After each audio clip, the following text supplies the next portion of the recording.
think we're going.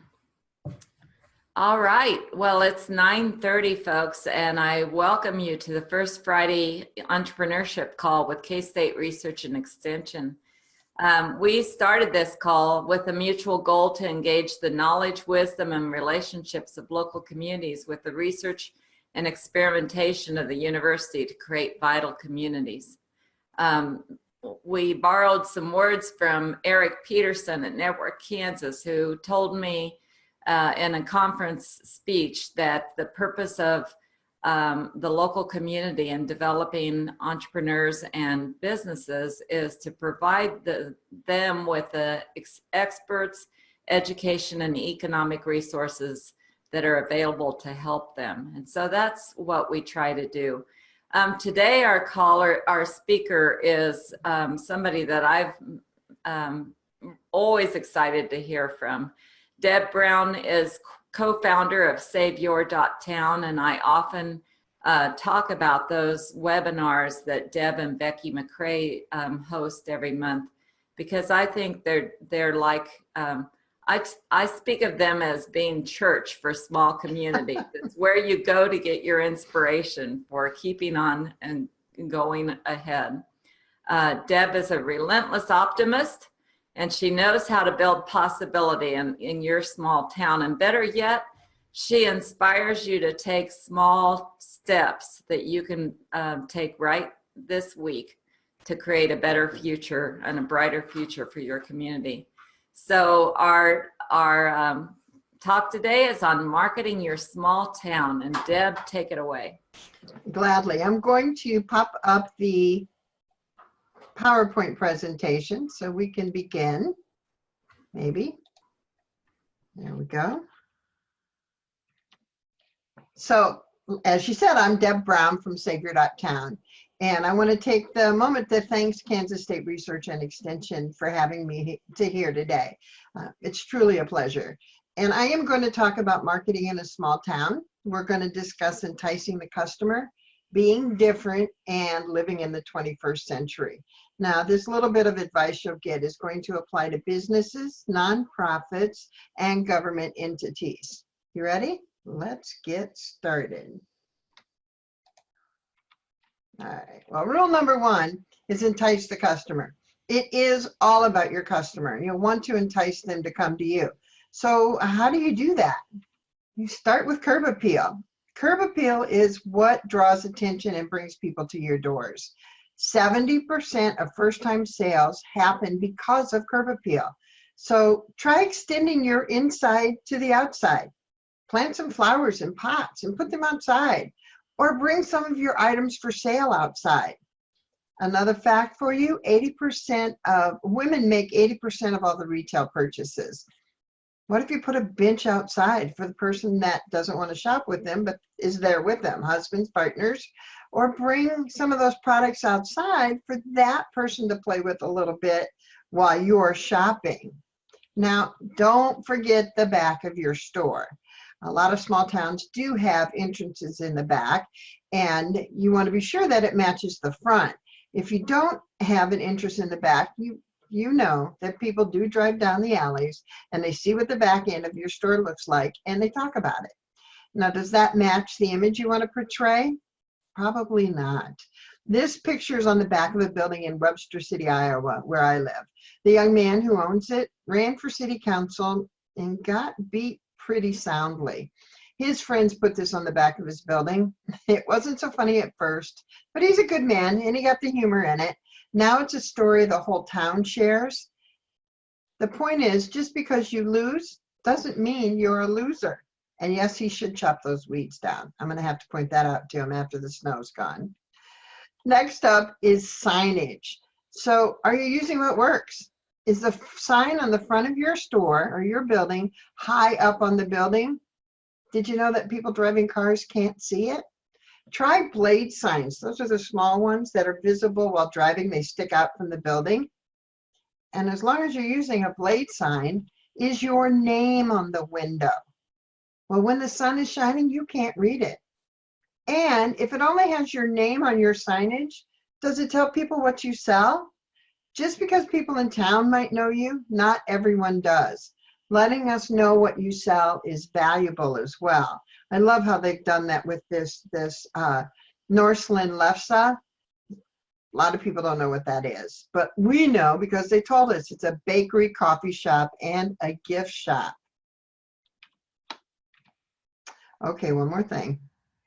Don't put a sign in the window that says no public bathroom. How welcoming is that? Does that make you want to shop? For God's sakes, let people use your bathroom and make your bathroom a fun place to use. Now make sure that fun extends into the rest of the store as well. When someone is using your bathroom, you have a captive audience. What could you promote at eye level in your bathroom? I'd like you to think more about changing your windows as well. It's like changing your clothes. People notice you when you don't wear the same thing every day. Now you've got products and services, and this big window is free advertising. Take advantage of it. Now this woman is Rose Ellis. She's an artist in Grand Rapids, Michigan. Her studio is literally in the store window. That's it. And she's in a building that has shared spaces in it. So there's several different types of businesses in this one large building. And Rose said, "You couldn't get me out of here with a crowbar. It is the best business plan I never thought of. It has turned my life around." That's using your window. I would go in just to see what she's working on. Are you educating your locals? Well, here's an idea. Why not host an open house just for them twice a year? Several of your businesses could partner up and do this. And while you're at it, invite the local press. That's actually word of mouth marketing and very effective. My friends down in Decatur County in Iowa had asked me how to do customer service training for the frontline people that work in the gas stations and the hotels and the restaurants, and what we thought would be a great idea. And that open house site concept came up, but it's a little bit different if you ask those staff to come and bring their questions. Like what questions do they hear all the time? What kind of answers do they need? So you really make it engaging and interactive. And you want to utilize your frontline staff. They're the people that represent your community first. So you want to make sure that you're educating your locals as well. Rule number 2, be different. You know, there's no rule that says you must do your work the same as everyone else. Let's go dig into that. You do want to find out who your market is. Who will use your product or service? What is their age, location, and income level? Knowing your customer will help you be different enough, and you'll be able to better serve them. Study the trends. Listen to your customers when they tell you what they'd like to see in your store. Make sure your product or service is actually relevant to your business and what it is that you want to do in the world. In the Second Wind Music Store in Fostoria, Ohio, the owner was selling a lot of reeds for musical instruments. He was a previous music teacher, and he knew really well that reeds often break or wear out. And he created a subscription plan for reeds called the Reed Revolution. Now, his customers who used to have to come to the store from all over the county and parts of Ohio now receive reeds automatically in the mail. That's knowing your market. It's also being different and providing excellent customer service. You want to be tech savvy. Technology, it's here. And there's no sense arguing that it won't work, because it will if you choose to use it.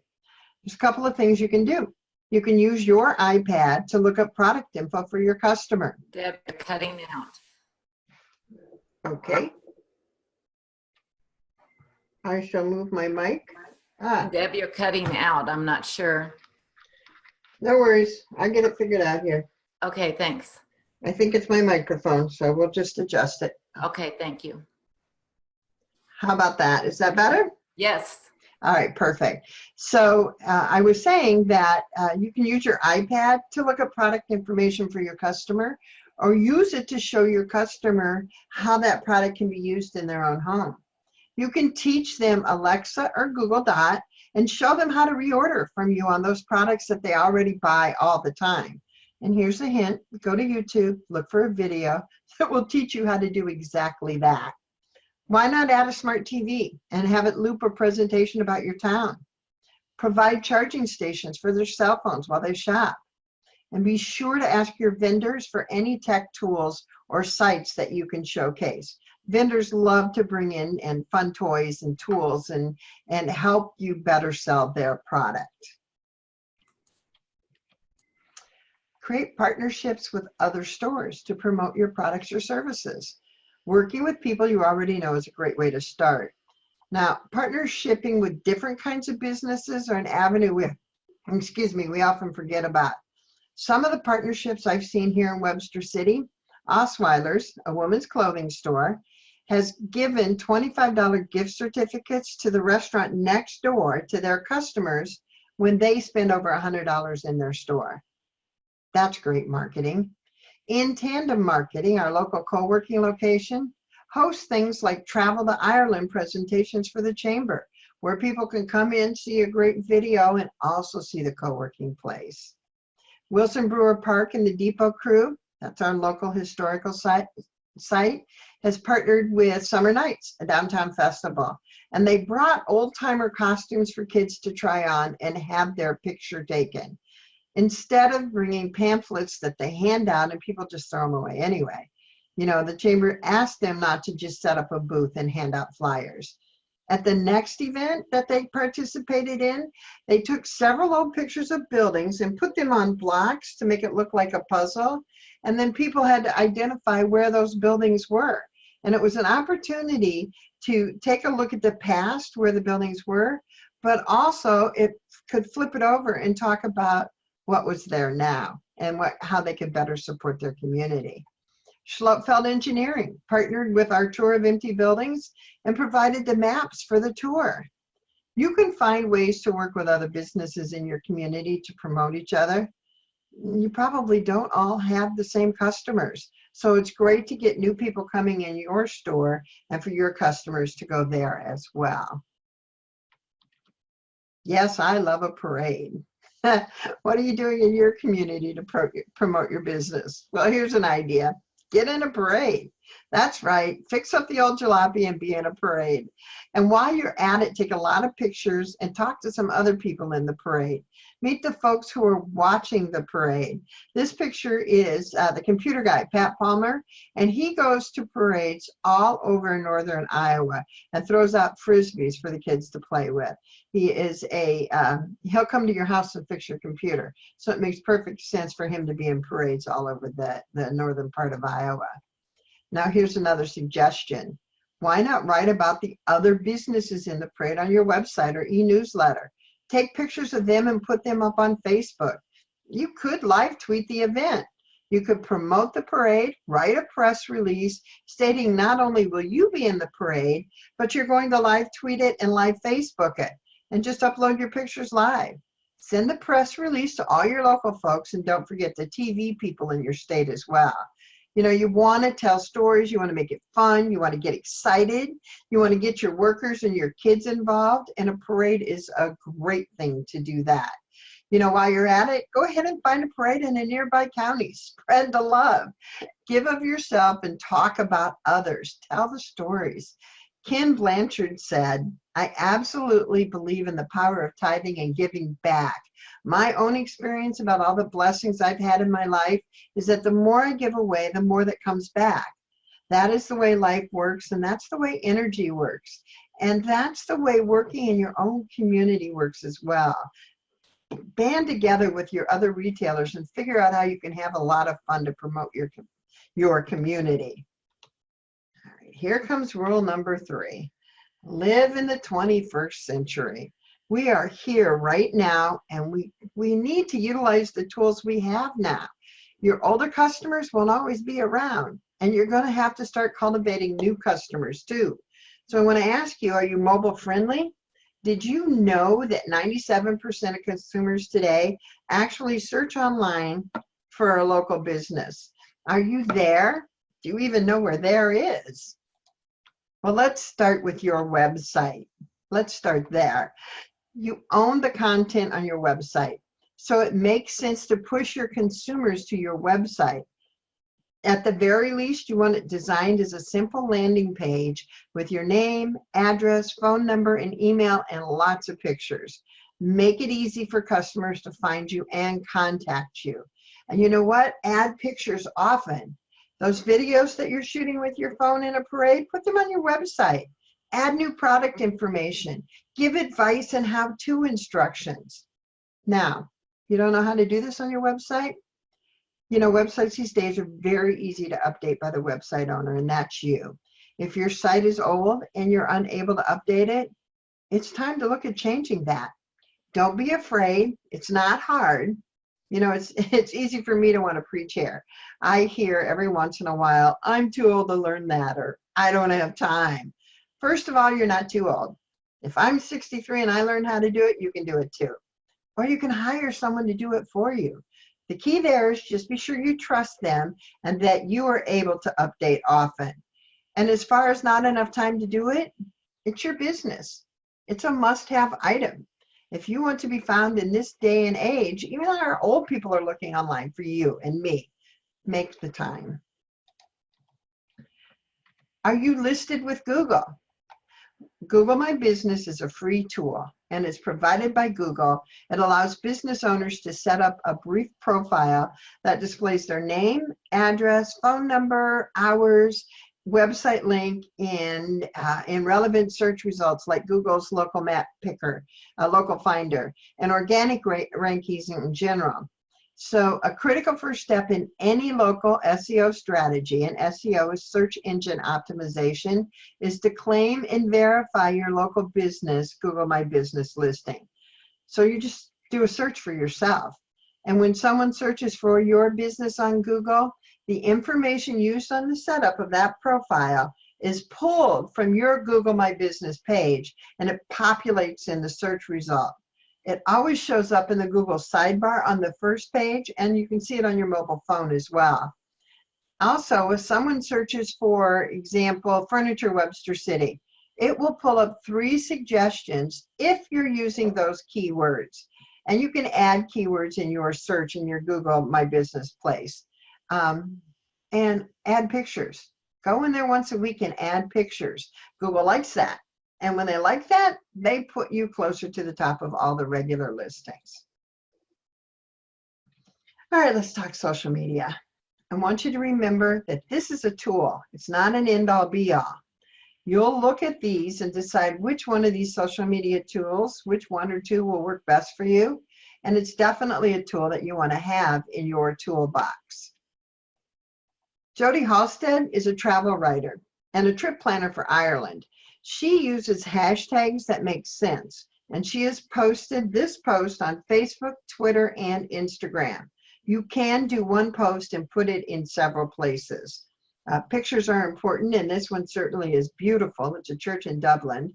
And please notice that she has tagged other people and places and used hashtags that her customers would search. So, for example, the hashtag Dublin Pass. When you go to Dublin, you can travel and get this pass and go see all these wonderful things. So, of course, she used that hashtag.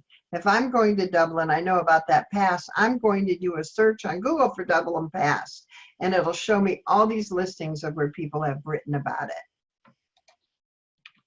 it. And now, here we go. If you've got a social media account and you never post on it, people don't believe you're open. So just don't do it. Don't use social media if you're not going to post on it. And please don't hand it over to an intern to do the work. First, they don't stay. They're interns. They're not supposed to stay. You can have them help, but don't make them be the only one doing the posting. You're going to want to monitor their work as well. Are they representing your brand? Are they reaching out to your determined audience? Have you even set up who your audience is for them, for your staff to know what it is, who you're trying to reach? Share other links. People love a good story. You want to share those kind of links. And of course, put your own spin on it. Don't forget to share what your partners are writing about too. 80% of your posts should be about other things than just you. And if you look at this one, doesn't that look like fun? Duck races. Because 2 farmers originally said, my duck is faster than your duck. So they started racing them, and now it's this huge event in Nebraska. Makes me want to go. Hold on, I'm getting there. There we go. Video. Don't be afraid to shoot it and share it. Try some live videos, and don't wait for people to join and watch. Have you ever gone to somebody's live video and they're saying, well, we're going to sit here for a minute till several more people come on? That's crazy. Just begin. Share about a product or tell a story or maybe do an interview. And these videos can be a little bit longer. If you look at the picture on the right, that's Sarah Thompson and I on a road trip to Kearney, Nebraska, and we decided to shoot a live video. We laughed a lot. We talked about buffaloes, and we just had a really great time. And quite a few people watched us. 203 views to be exact. The Bennettsville, South Carolina one we were filmed as we were doing a walk around tour. That was 1 minute. It was not a live video. And the other one, you can only see part of it, Decatur County. We used a tool called Lumen 5. That's LUMEN, the number 5.com. And on that tool, it's a website, and you can take your pictures or the videos that you own and upload them and overlay text on each slide, and then they convert it into a video for you. At Savior.town, we use those for promotional pieces, and we try to make those between 30 seconds and a minute long. After a minute, it's just too long and people don't want to watch. Do you have an email newsletter? It's really easy to start. You just start by collecting email addresses. And you can do them on your social media, on your Facebook page, or you can put a box on your counter with little slips beside it and ask people, hey, would you share your email with us? We're working on putting together a newsletter. Do not send emails every day. Remember, this is a relationship kind of thing. You do want to determine the schedule that works for you. For us, our newsletter comes out weekly, but for you, it might be monthly. Email newsletters can share things like product information, sales, events, advice, how-to stories, even special offers for the newsletter reader. And they help establish you as an expert in your field, and that is important too. Build relationships. I get asked by retailers pretty often, is that social media stuff really working for you? And then they say, when I respond, yes, well, teach me so I can get more customers too. Now, I can teach you how to use social media, but remember, it's just a tool. You can learn how to use it and then build great things from it. Get the people to come to your shop or store. Show up in person if you're a brick and mortar. Visit your website if you're online. This is how you start by building relationships. In social media, we learn to carve out ways to have conversations with people we don't know very well. It could be your neighbor or a person across the world. It always involves having a conversation. And you can start with, I like this, or I don't like that, or here's a link about that red dog you were talking about, or did you see that story in Patagonia?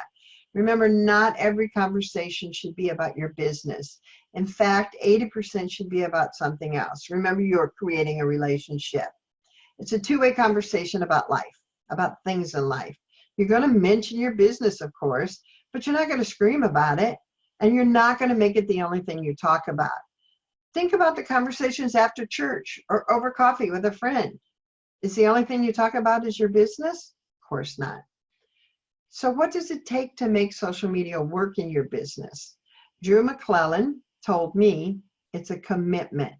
To plan on 12 to 24 months to commit to building social media for your business. And he was right. Take the small steps, try things out, see if they work. And if they don't, you just adjust it and try again. Begin by building relationships. This young lady in the picture, excuse me a moment,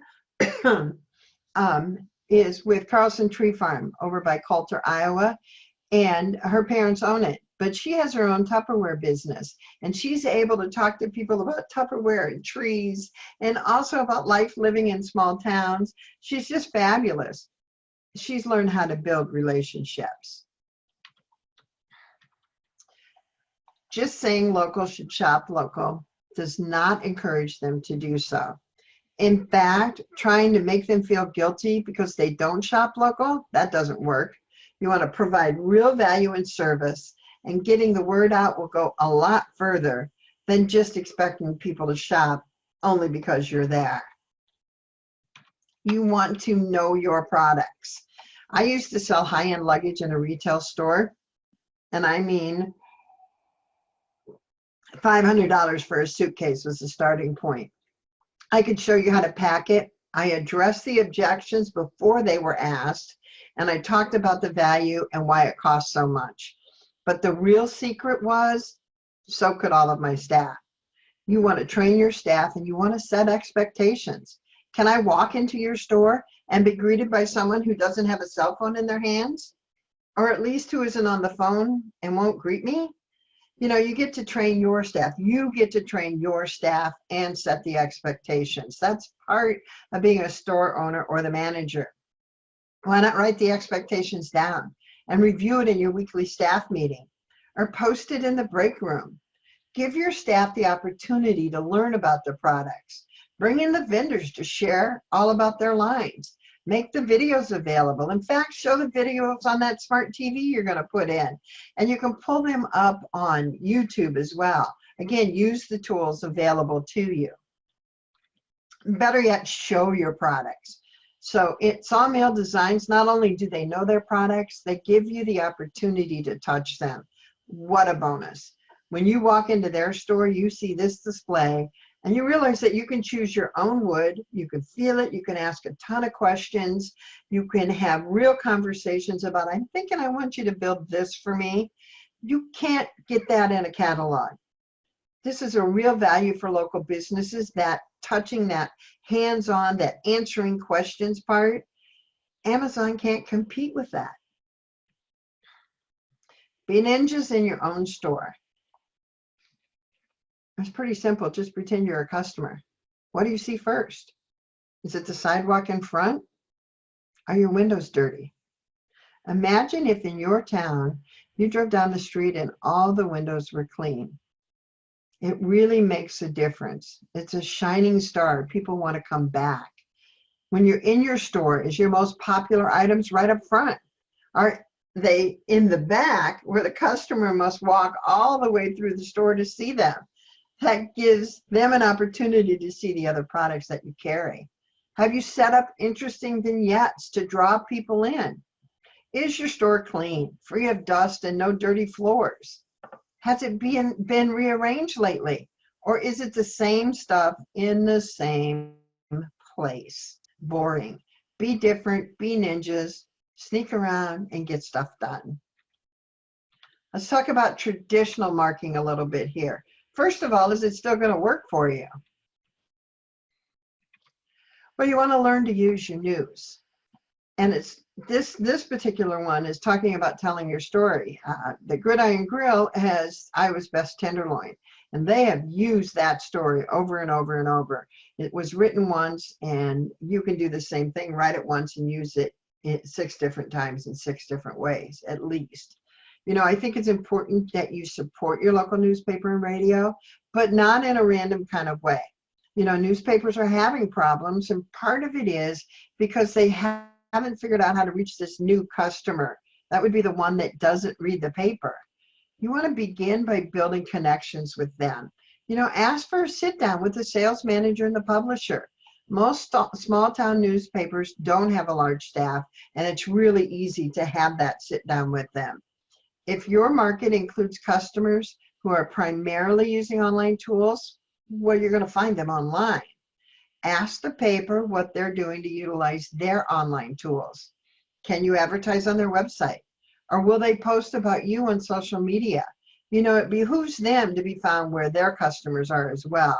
And not everyone reads things in print or listens to the radio. If your market includes newspaper readers, well, of course, run an ad. But also ask the paper if you can write an article. With reduced staff, you might find that they're going to jump on the chance to have more content available. Here's an example. If you're a hardware store at Christmas time, write about the correct way to set up your Christmas tree. People want to know how to do things. And even though you think people might know how to set up a Christmas tree, I can't remember every year. I have to go figure it out. And I'm not unusual, hopefully. Radio. use kids. Now remember, you want to make sure that if your market's listening to the radio, then of course you're going to do the same things you did with the newspapers, meet with them and find out ways that you can reach your market. And I mentioned kids. These are my great nieces. And we went over to the local radio station and did a 5-minute, hey, how you doing? We've got this coming up. And I brought my kids with them. And readers or listeners love to hear listening to what kids have to say, because as Art Linkletter said, you never know what a kid's going to say. All right, I have some ideas for you, and I'd like you to maybe try some of them. Why don't you ask your customers to leave a review? Even better, make it easy for them to do so. Create a postcard that they can take with them that has the links to where to post a review. Or an even smaller step, put those links on your website and just direct people to your website. People really like to be asked for help, and it's an easy ask for you to do. Excuse me. Why not have an online event? Are you giving your customers a way to actually support you and your community in small, meaningful ways?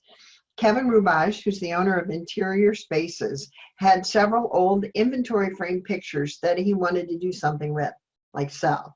So instead of just hosting a sale, he created a Facebook art auction. He posted a picture of each piece, then he put a 2-day time frame on the auction, and he encouraged his local people, his local town followers, to bid on those art pieces in $5 increments. And they did it by just posting underneath the picture. And it was an auction only for local people. He was not going to ship the pictures. In fact, they boosted that post locally. The final winner to this event was actually the local food bank, because Kevin donated all the proceeds to that food bank. It's a great way to move things in your store and support a local nonprofit as well. Involve your community as part of your business. Tell your stories. Customers really want to know that you're just like them. So do you support the Little League team? You help buy uniforms? Great, let them know. Maybe you take pictures. Maybe you have the kids go in your front window and do a little half-an-hour viewing in the front window that you can make a big deal about it. That's having an event in your business that features them. It's making the community part of your business. Now, you don't have to finance every opportunity that comes by, and there are lots of them, but there are other ways to show you care. Posting flyers in your window is a small step. Have a fashion show for the prom kids and partner with the business who rents tuxes and or sells the prom dresses. And don't forget to invite the moms as well. Be sure to work with other sites. Look at your Facebook pages. Look at the groups that you belong to, and then share what you're doing in a relevant way. And encourage them to do the same thing on your page. This picture is, WCCT is the local community theater, and they're staging a new play. And these are the people that have been selected to be in that play. And they put that up in the Growing Up in Webster City. You know those pages. I remember when pages is what we call them. But some of these people post in the I remember when frequently. So it made perfect sense that the community theater as well post, hey, look what we're doing, look what's coming up. And now I want to share 10 lessons that are going to make you a better marketer. With age, you find out these kind of lessons and you learn how to share them. The first one, when using your digital camera to make a video, plant your elbows on a solid surface and then hold the camera. It eliminates the shaking. Because if you hold it like this, you do shake, especially if you're nervous and you don't shoot a lot of videos. You just plant your elbows on a solid surface, it makes it so much easier.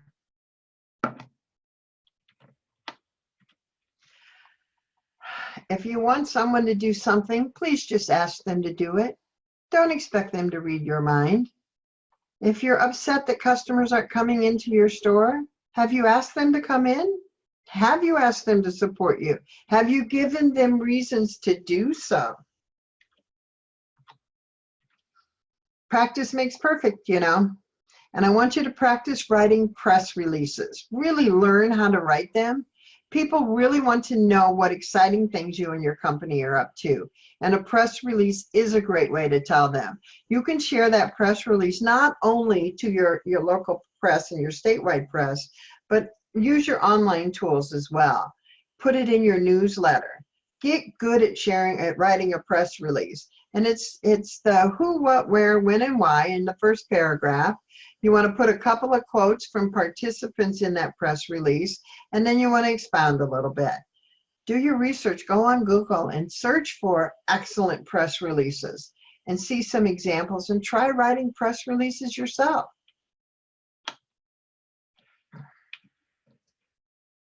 I want you to think not only in 5-year increments, but what are the 6 things you're going to do tomorrow? We often think about that 5-year plan and how big and hairy it is, but it's important to have a basic idea. In 5 years, maybe your child is going to take over your business. So you want to do some succession planning. It's a good time to find out if your child wants to do that or not, so that you can do some other planning. But also think about the 6 things. Before you go to bed at night, write down the 6 things that you're going to do tomorrow, and try to keep that list to 6. It makes your day go by easier, you sleep better, and it does make you look at things a little bit differently. Learn how to write and read a profit and loss statement. How do you know if your idea is any good if you can't show how you can make money at it? P&Ls are extremely important, and we don't normally talk about that at Savior.town, but it's my chamber hat, previous chamber director hat that I have on. Profit and loss are extremely important, especially when it comes to the time where you're thinking about investors or you're thinking about taking a loan out. If you are doing this consistently along the way, it makes it so much easier in the future.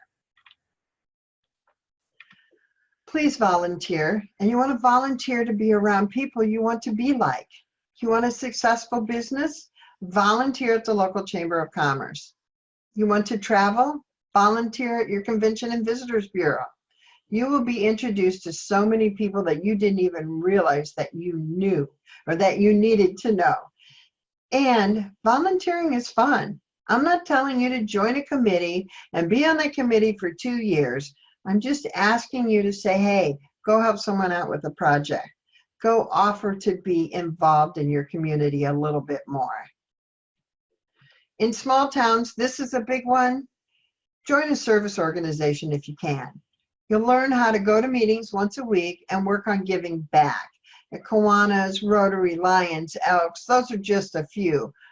Or start your own. Maybe you want to create a downtown association where you meet monthly.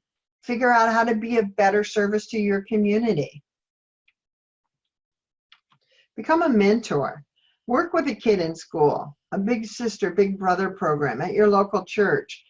Learn to pass on your knowledge. Nancy and I were just talking about how if we are involved enough in our local high schools and to get our students more involved in our community, we have found out when that happens, when you ask your kids for their ideas and help them make those ideas come to fruition, those are generally more likely, those students are generally more likely to come back to your community after they've gone to college or gone away and learn a little bit about the world. When it's time to go home, they do come home. Tell stories. People don't remember dates and times. They do remember your stories. I had the fortune to be able to talk at the Des Moines Project, Storytelling Project, and I talked about how I started a barnyard mutiny when I was 12 years old. You can tell I was having a lot of fun telling the story. I'd like you to be that excited too when you talk about the stories and when you share the things you know and help learn your stories. And finally, always be yourself. You are good enough just as you are. Do not be afraid to be who you are. Shine, shine, shine. And now it's time for questions. I'm going to stop the share.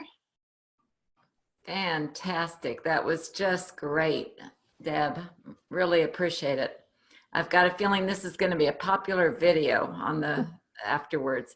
Okay, so I'm giving you a few moments of space to think about what your questions are. Please share your questions with Deb. It's fun looking at people because I see tops of heads. I see full faces.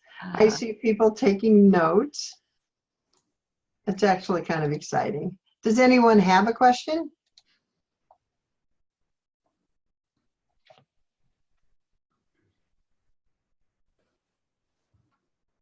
There's just you've given me some more ideas for next calls on First Friday call.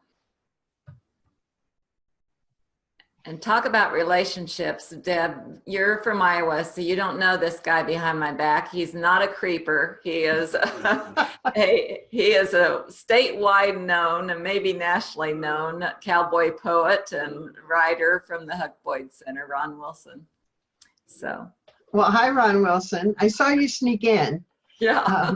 I did indeed. Casey Burris wants to know if I have a town or example that I could share some pics of before and after, and how after they implemented some of your ideas. I worked with Akron, Iowa, not Ohio, Akron, Iowa, and that was almost 2 years ago. And they have done some amazing things. Without showing you everything on my computer, I'm not sure how I'm going to find that. But Casey, I'll be happy to write about it on my blog at buildingpossibility.com. You can already find in the blog section, there is an update for the things that have happened in that community.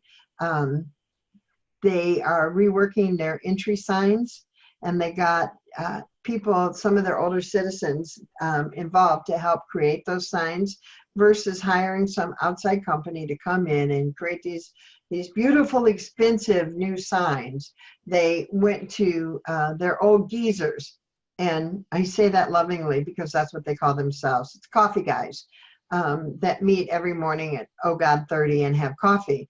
The old geezers brought in their tools and put it in the basement of a school that was no longer open. It's also where they have their coffee, and it's a big, huge, dry basement. So they brought in all their woodworking tools, they're retired farmers, and made them available in a makerspace kind of way for people to come in with ideas and projects that don't want to go buy whole new tools to make woodworking things. And of course, the geezers work with them.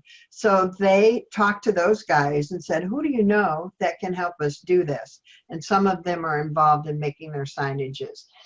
That's all the part of building community, where you learn how to talk to each other and do things like that.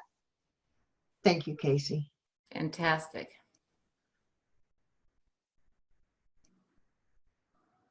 So Nancy, tell me again about the gentleman behind you, Ron. What does he do? Ron, you want to talk about the Huck Boyd Center? I work for the Huck Boyd Institute for Rural Development. Our mission is to help rural people help themselves. And so we try to work at the grassroots community level, capacity building, leadership development among volunteers at the community level, more community development than economic development, I would say. Well, that sounds like a lot of fun. It is. It actually does sound like a lot of fun. I like helping communities realize that they have exactly everything they already need already.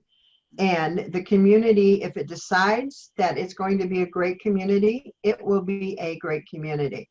But if it decides that we don't have anything and we're never going to get better, those are the communities that won't get better. And I worry about communities that really don't make a decision, they just drift, and which is the same as a decision to fail, I'm afraid. Yeah, it's like the people that don't vote, they've still voted by not voting. Same thing. So the communities that just drift, reaching out, start with your students. Are you doing work with students to see what their ideas are, and then giving them permission to go after those ideas and try things? And it's as simple as I was in Ohio, in 3 communities in Ohio in December, and met with different student classes. And I just asked them, what do you want? What do you want in your community? And a lot of them said, well, we want more fast food. I'm like, well, let's take a look at that. You're too small. You are not getting a Wendy's. You're not getting a Burger King. Your community's too small. But how could you start to figure out how to get more restaurants, more food choices? And we just took a really good look at it. We talked about gathering in their crowd, finding the people that are interested in doing that. And then we talked about building connections. Who do you know? Where's there an empty building? Where's there a commercial kitchen? How can you go talk to the mayor that maybe they might have $200 to help them out with a project? So just building those connections and then taking the small steps. So their first idea was, what if we set up a little table by the closed drive-through pharmacy and set up a little table and sell cookies? We can make our own cookies and we'll just sell them as a little fundraiser. So the idea is to take small steps to test your ideas out, to see if they work or not, to adjust before you invest in a huge commercial building or a huge brick and mortar business. Try it out, see if it's going to work. And with kids, you tell grandma that they're doing something, grandma's coming. Same with the parents, hopefully. But for sure the grandparents, and spread the word in every way that you know how, not just online, but on the ground as well. And they were really excited, and they're looking to do some really cool things about creating a hangout spot in one of the communities in Minerva, where the kids have the opportunity to go after school and do some different things. And it includes figuring out how to get a commercial kitchen. Great ideas. Great ideas. I've heard before an idea that I thought was cool, where they gave, if necessary, a disposable camera to all of the 5th grade class and asked them to give 3 pictures of things they love about their town and 3 things that they would like to change, and then made a public display about them. Well, that's pretty smart. You know what else you could do? We did this at Webster City. We had an event where Square had come to Square Up, the credit card people, had come to film a movie. They're now doing short movies about communities, and they filmed about how we saved our movie theater. So the big party afterwards, we closed the street down, had a great street event, and we invited people to come over with their smartphone and interview people at the event. And because we had our Facebook open and we had computers there, we could do that. We just gave people, admin, permission to go ahead and shoot Facebook Live on the page. Oh my goodness, it was so much fun because we had no idea what they were going to do or say. And several of them were students, and there were several involved young adults as well. And they just went around and interviewed people that were there with their smartphone and did Facebook Live videos right onto our site. Those videos are still there. They don't go anywhere. And it was easier than trying to spend money on cameras and then doing the work to develop the pictures and create the whole art process around it. It was a small step that we did first to see if people were interested in that, and they definitely were. That's fantastic. The small step that you've challenged me to is to get more tech savvy. I've seen our Network Kansas friends on board, and they will be tweeting about this call, I guarantee you. And I need to be better at generating that kind of live interest. So back to choose 2 things, Nancy. You don't have to do everything. Choose 2 things that you could become good at and do those 2 things. There you go. Is your market on Facebook? Then you go find them on Facebook. Are they on Twitter? I use Twitter. I talk to my friends on Twitter, and I use it for research, and I use it to yell at politicians I disagree with. You know, I'm not really using it for business. So, but I have some fun over there. And I use Instagram all the time because it's so easy. Just to simply take a picture and put it up on Instagram. Do we have other questions that you've thought of?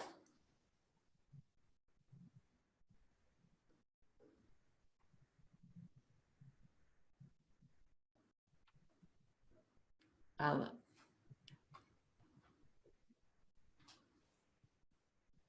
This has just been fantastic. One element that we have wanted to, I made a big mistake last month by not allowing the partners who are on this call to talk about what's going on in their world. And I failed to give the Small Business Development Center the opportunity to talk about their Rural Independent Innovators Conference. Unfortunately, we had the opportunity afterwards to let people know about it. They had a full house this week. And I was so pleased to be one of those people, have filled up the rest of the calls for the rest of the year from that conference. So I'm not going to make that mistake 2 times in a row. What do folks on this call want to tell others about that is going on in their world? The Rural Opportunities Conference is April 2nd and 3rd in Dodge City, so watch for info on that. Tell me more about that. It's an annual conference sponsored by a consortium of organizations led by the Kansas Department of Commerce. Annual 2-day conference with speakers on emerging issues, mostly around economic development across Kansas. Excellent. And can anybody go? Sure, there's a registration fee, and you'd be welcome. There are partners in this call that know more about it, and if you want to unmute yourselves and tell Deb about how to register, that'd be fantastic, or what the registration fee is. Or you feel free to email me at deb@saveyour.town with that information if that'd be easier for you, because I'll share it with the people that listen to me. Be happy to. Fantastic. And there are people that listen to Deb that are on this call for the first time.